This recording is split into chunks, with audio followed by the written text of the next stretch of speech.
From VOA Learning English, this is the Technology Report.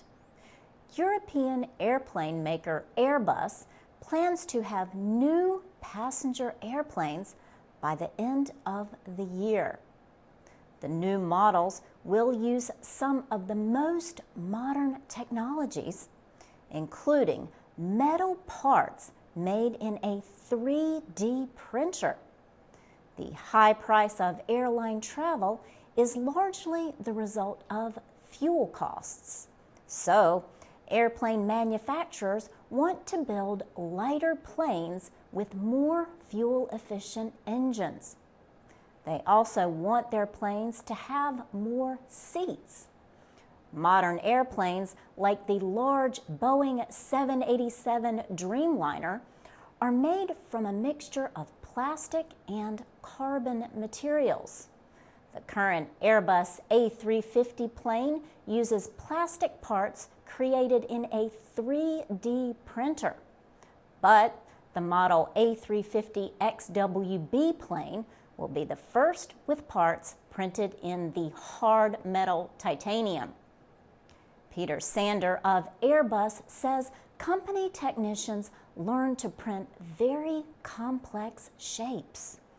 3D printing also helps when parts are no longer available.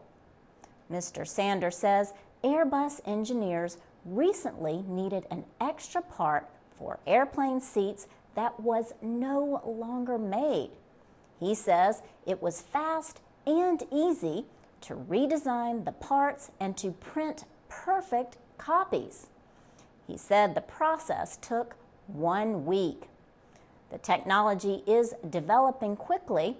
Axel Krein is Vice President of Research and Technology at Airbus. He says the number of printed airplane parts will continue to increase. He says Airbus is investing a lot of money in aerodynamic improvements, in materials, and in noise reduction. But he says 3D printing is probably the area with the greatest gain.